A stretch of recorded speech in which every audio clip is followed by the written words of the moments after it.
Aujourd'hui, je vous présente des jeux qu'on a joués récemment. On commence avec Bora Fruta, qui est le tout dernier jeu de la collection Ludo Ménage de Gladius. C'est un jeu pour 2 à 4 joueurs, les parties de 20-30 minutes. C'est 6 ans et plus. C'est un jeu, comme les autres de la collection, premièrement, il faut dire c'est un jeu avec plusieurs défis. Il y a différents défis de différentes natures, mais en plus, il y a 2 niveaux de difficulté. Puis moi, c'est ce que j'aime de cette collection-là, parce que notre enfant peut jouer à un niveau plus facile, puis nous, on peut jouer plus difficile. Fait que ça permet d'égaliser un peu la partie, puis tout le monde y prend vraiment plaisir selon son niveau.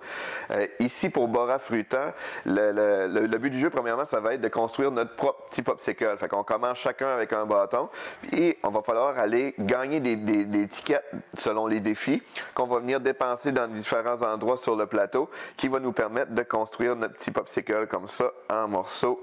Et c'est le premier qui réussit à le terminer qui gagne la partie. Fait que c'est super mignon, c'est un bel objectif. Les défis, ça varie de plusieurs types. Il y en a que c'est des cherche et trouve dans le plateau. On va voir, faut être le premier joueur à trouver certains éléments dans le plateau.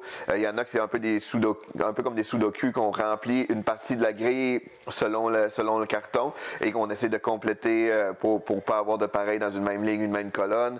Il y a des jeux de mémoire aussi qu'il va falloir faire une brochette d'aliments autour de la carte. Il y a un joueur qui nous en enlève des parties puis on essaie de la reproduire. Fait qu'il y a vraiment de tout dans les défis, c'est vraiment bien. Donc c'est Bora Fruta, c'est le dernier de Ludo Ménage, un très bon jeu familial. On enchaîne ensuite avec Troupeau, qui est un jeu d'ambiance pour 4 à 10 joueurs, 4 à 20 joueurs même, pour 10 ans et plus. C'est un jeu, premièrement, il faut parler de la boîte. La boîte est un petit genre de petit velours, c'est super original, c'est très drôle. Et c'est un jeu un peu style Unanimo pour ceux qui connaissent. On va avoir des questions.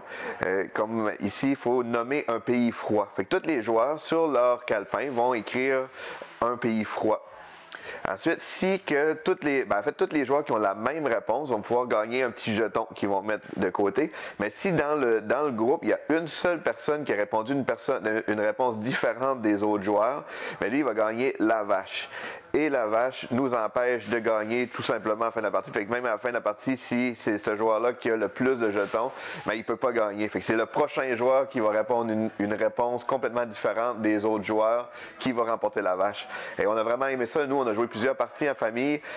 Les questions sont le fun parce qu'elles sont super accessibles, sont simples, mais ils amènent des drôles de sujets. Puis les réponses, c'est difficile parce que faut essayer de répondre une réponse commune. Il faut essayer de penser qu'est-ce que les autres joueurs vont répondre, pas nécessairement qu'est-ce qui est la bonne réponse. Fait que c'est pas la bonne réponse qui est importante, c'est vraiment la réponse qu'on pense que tout le monde va nommer. Mais tu sais, il y a vraiment là, si tu avais une machine à voyager dans le temps, irais-tu dans le futur ou dans le passé? Nomme une créature marine que tu ne mangerais pas. Fait que c'est toutes des drôles de questions, là, le fun pour des beaux sujets de discussion. Et puis comme je disais, c'est pour 20 joueurs, fait que c'est vraiment trippant pour les gros groupes. Donc c'était Troupeau. On enchaîne ensuite avec Flourish, qui est un jeu pour 1 à 7 joueurs, les parties d'environ 45 minutes pour 8 ans et plus. C'est le fun. Déjà là, c'est un jeu de stratégie pour 7 joueurs. Il n'y en a pas énormément. Et dans ce cas-ci, c'est un jeu de draft. On va avoir des cartes dans nos mains. Et on a chacun un petit compteur de points comme ça pour les décomptes de chaque manche. Puis à notre tour, dans les cartes, je peux vous montrer les cartes, ça ressemble à ça.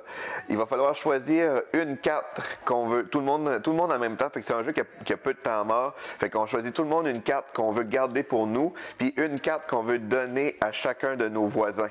Comme ça. Et nos voisins vont faire la même chose. Fait que ce voisin ici va choisir une carte qu'il veut garder et une carte qu'il veut donner à chacun de ses voisins comme ça. Et quand tout le monde a terminé, on les dévoile. Fait qu'on dévoile notre carte qu'on va mettre tout de suite dans notre jardin. Et les autres cartes, on les prend et on les garde dans notre main pour jouer une prochaine manche. Chaque manche, on va jouer 3 cartes. Fait que les cartes, si on en met quelques-unes, juste pour montrer qu'est-ce que ça a de l'air. Chaque carte ont des points, des fois ont des points en haut ou en bas de la carte. Et comme là, dans ce cas-ci, j'ai juste en haut. Comme ça, mettons que je ferais comme ça. Fait ici, à la fin de la manche, quand on a 3 cartes de jouer, je vais avoir 2 points pour chaque rose. Là, dans ce cas-ci, j'aurais aucun point. Fait que c'est pas super bénéfique. Ici, on a des points par rapport aux à nos voisins. Fait que c'est ça qui est le fun aussi du jeu. Fait que comme ici, on a vraiment un trèfle et un point par trèfle qu'un de nos deux voisins a. Ici, on a des points si nos voisins ont plus de champignons. Fait que c'est vraiment c'est un jeu qui a une grosse dynamique entre les joueurs. Fait que c'est pas un jeu typique, on se bloque entre les joueurs parce que il n'y a pas de cartes pour se bloquer comme tel, mais c'est un jeu que justement parce qu'on va jouer des cartes par rapport à des bonus que nos voisins ont, puis en plus on leur donne des cartes, mais il faut quand même essayer de faire attention de leur donner des cartes qui les avantagent pas trop. Fait qu'il faut être très alerte de ce qui se passe sur le jeu. Puis comme je disais aussi, on a des points pour les matchs, mais on a des points pour en fin de partie aussi. Fait que c'est quand même important de regarder les symboles qu'on va jouer qui vont nous avantager pour le décompte de fin de partie.